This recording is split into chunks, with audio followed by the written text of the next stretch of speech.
Naremwe kubw'impamvu w'imbazi icyo ndicyo, niba ushaka kukimenya ukibazo wandemye, agaciro kanjye kabarwa mu maraso, kandi ikiguzi cyanjye ni ukuri ni kinini.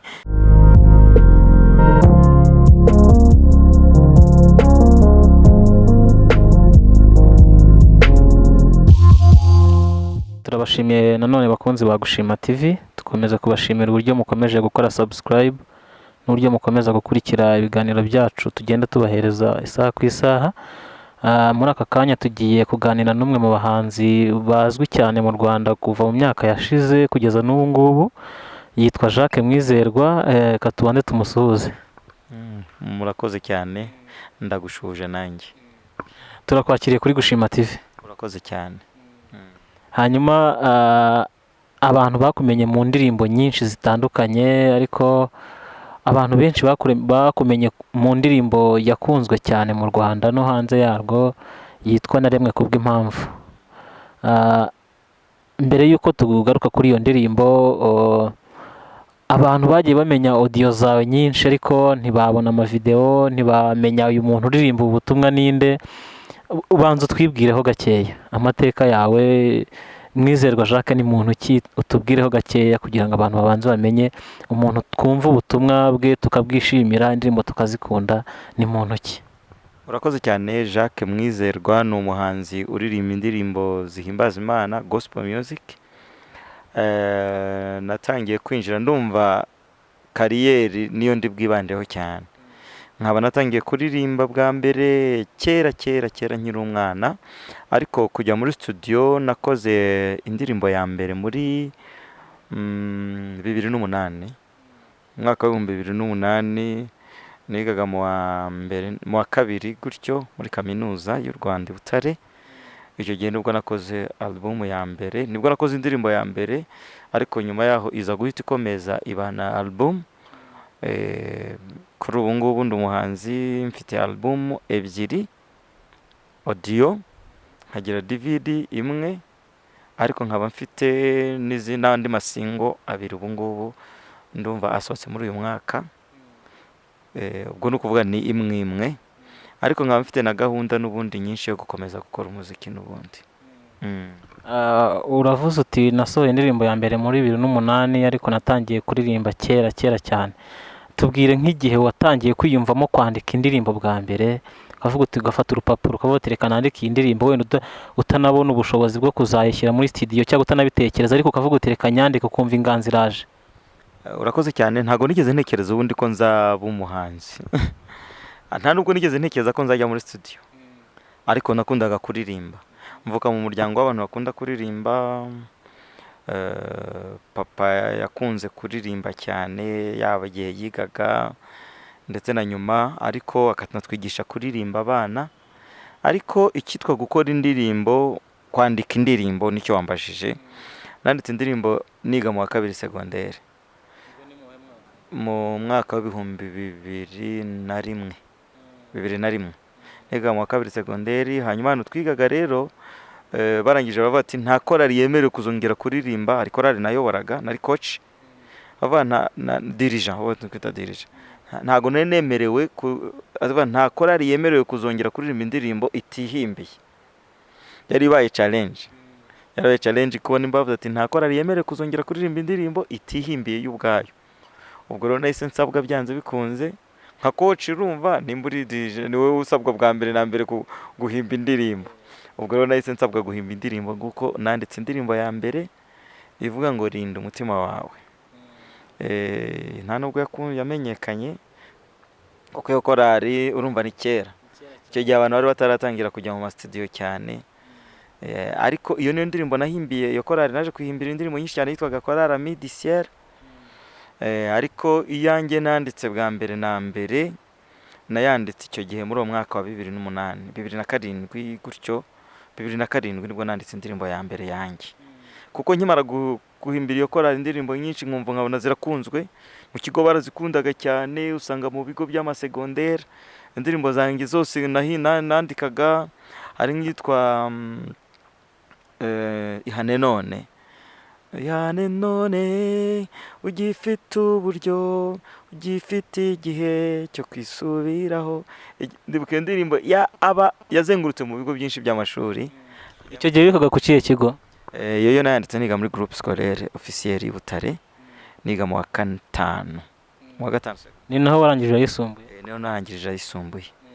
Ubwo rero niga muri groupe scolaire nanditse indirimbo nyinshi, ariko iyo ngiyo yaramenyekanye kuko ndumva hari n'abana bajyaga bava nkumva bavuye za Kibuye mu Ruhengeri baza nkumva bari kwitwigisha.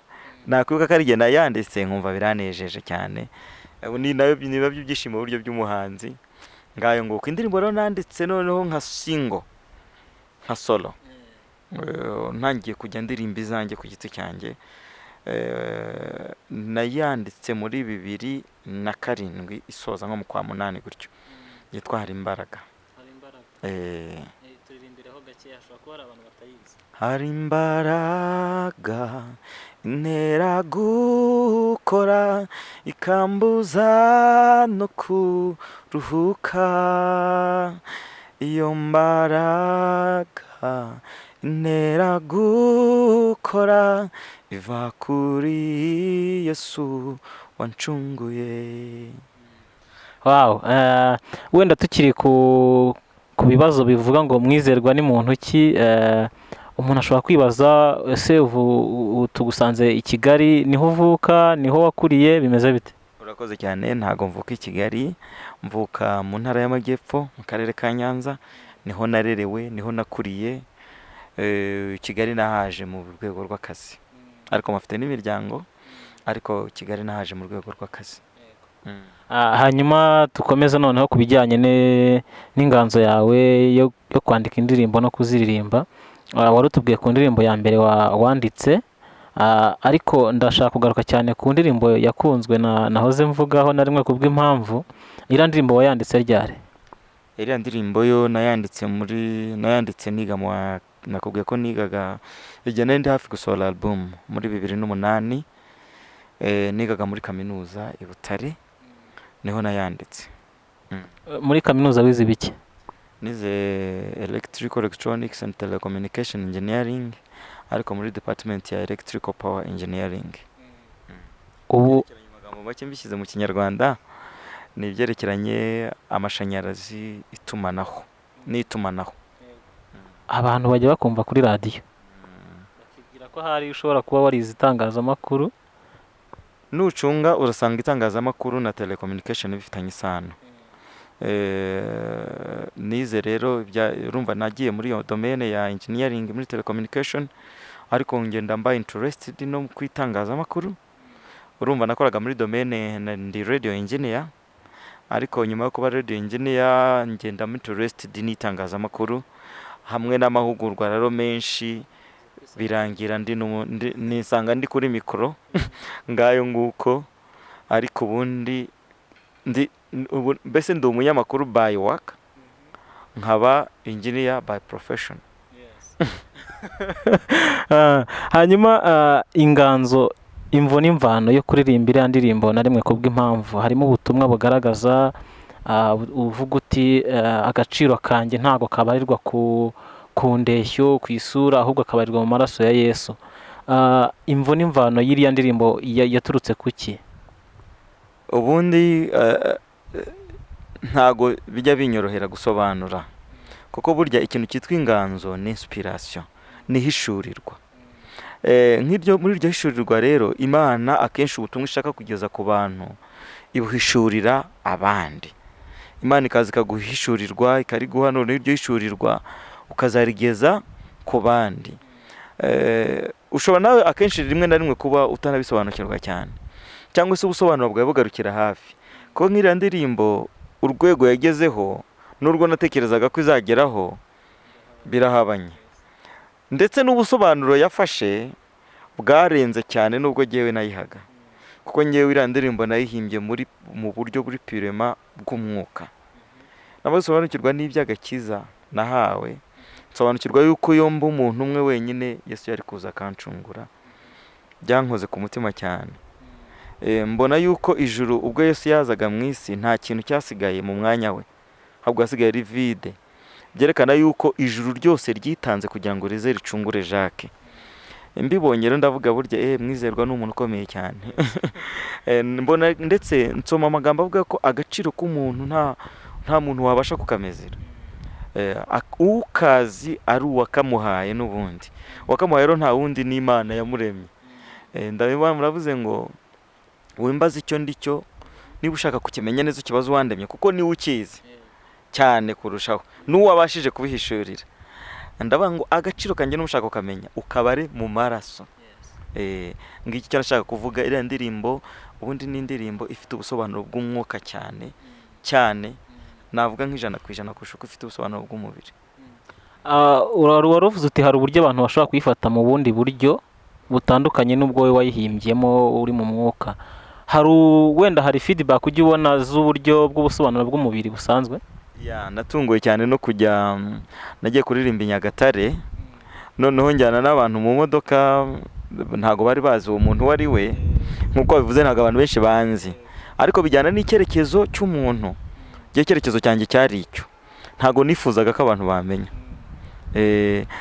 kuko nifuzaga ko abantu ubwo bamenya uwo ndi kuvuga, bakamumenya cyane kurusha uko giye bamenya. Ikindi cya kabiri, ibi bintu by'amavideo cyane bitera stress mu buryo bumwe cyangwa ubundi, bituma umuntu w'umuhanzi atabaho uko ashaka, ahubwo akabaho ubuzima buri kuri pressure. Ibyo bintu rero ntago nabikundaga.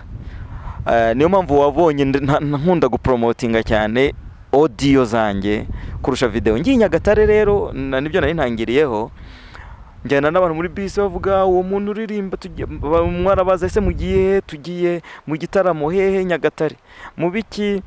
Ni umuntu w'umuhanzi uri buhaze uvuye i Kigali. Uwo muhanzi se nk'indirimbo arimba niyihe barazindirimbira, none mu muzi w'iki? Bati ni impumyi, ngo afite ni impumyi. Urumva bavuga ko mfite ubumuga bwo kutabona, bati ngo ni umuntu w'umusaza ufite ubumuga bwo kutabona, ahuye n'ibibazo bikomeye cyane, akaba arimo avuga ku by'ubuzima bwe. Icyo gihe niwe wabaganirizaga? Ngiye nabaganirizaga. Batari ko ntago tumuzi, atari ko wenda buriya turi umubone, nyamara agenda muzi, atari ko wajya ureka kwiyemerera, nabwo agenda muzi. Nyuma yaho rero baza kubona koko muzi, kuko twaragiye babona nige ndirimbye. Mukiri muri bisi ntiwabibwiye? Ntago nabibwiye.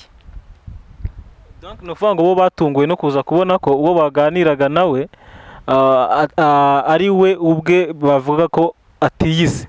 Yes, bavuga ko ntamuzi, ariko icyo nashaka kuvuga aho ngaho si nicyo cyane, ntago ari yari focus.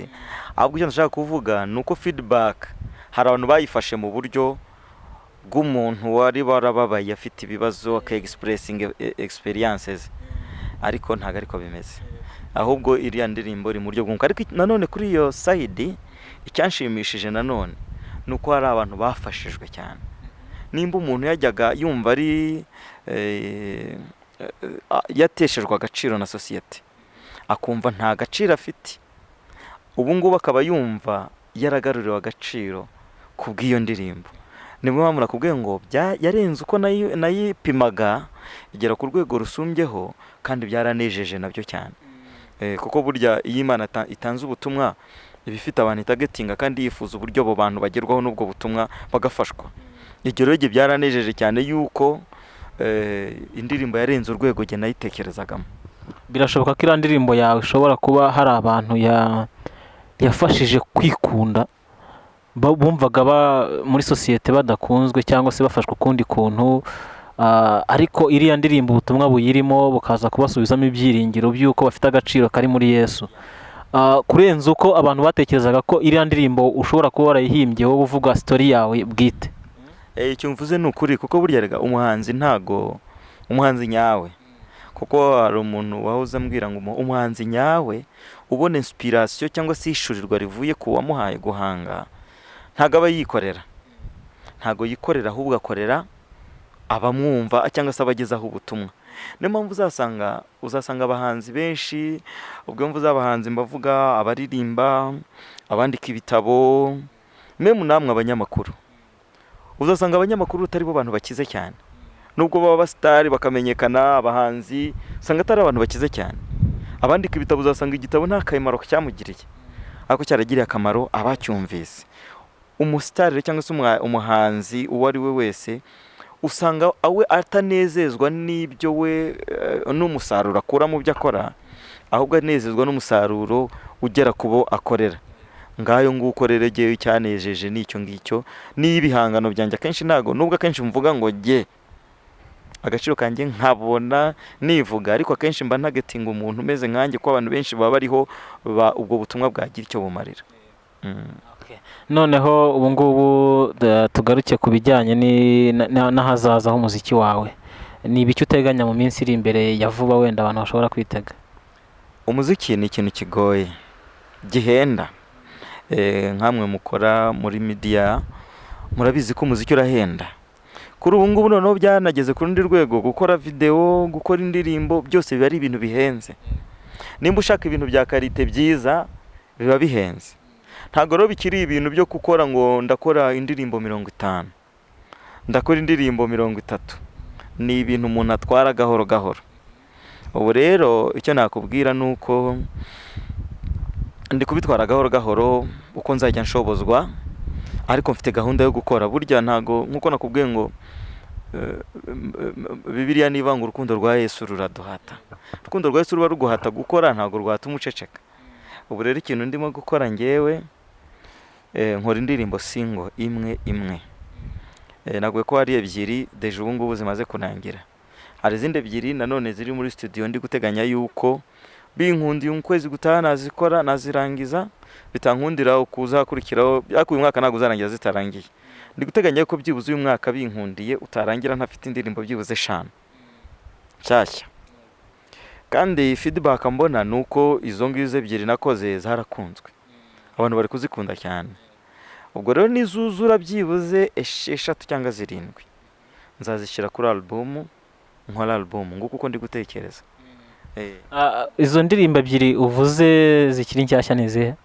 Hari yitwa Sinzakena, hari n'iyitwa Ibihe ndi gukorera indi version nziza yayo. Turirimbire kuri iyo ngiyo warangije.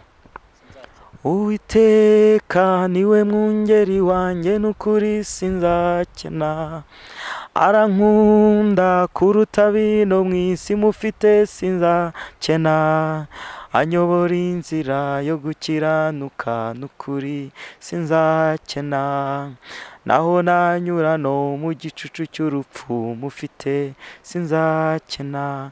Uwiteka mbereye byose, andutira ibihangange by'iyi si, aruta abakomeye, aruta ubutunzi n'ukuri sinzakena, imiryango intaye n'inshuti zikana musigaranye sinzakena.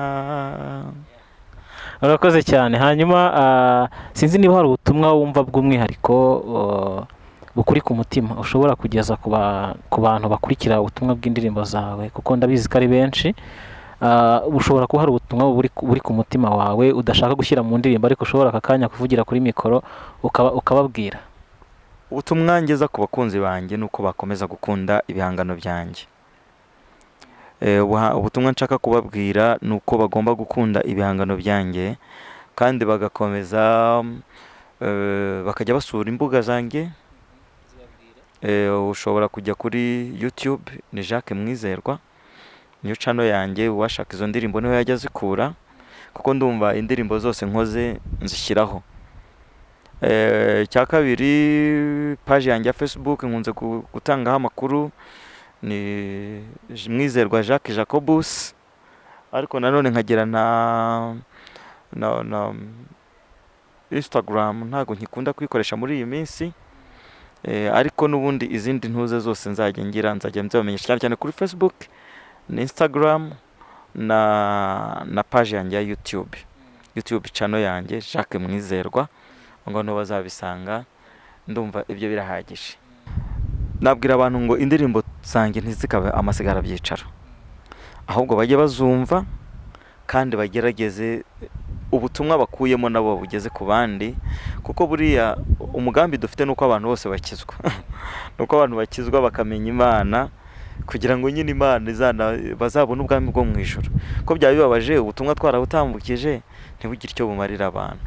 Ikindi bajye bitabira ama event yanjye, nimba nteguye concert, ndashimira ababashije kugera muri concert yanjye namerutse gutegura yo kufasha kubaka urusengero nsengeramo rwa Kacyiru.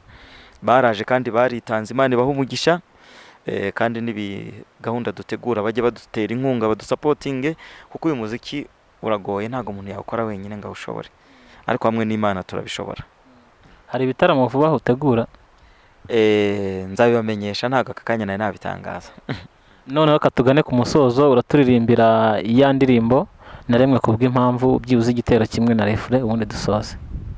Naremwe kubw'impamvu wimbaza icyo ndicyo, niba ushaka kukimenya ukibazo wandemye, agaciro kanjye kabarwa mu maraso, kandi ikiguzi cyanjye n'ukuri ni kinini, sinabayeho kumpanuka, oya oya, sinabayeho kubw'ingorane, oya, icyo nabaye cyo nakibereye muri we, kandi kwihereza zangezi iwacu mu ijuru. Turagushimiye cyane Jacques Mwizerwa kubwo kuduha uyu mwanya ukaba wemeye kuvugana na Gushima TV. Namwe murakoze cyane, Imana ibahe umugisha.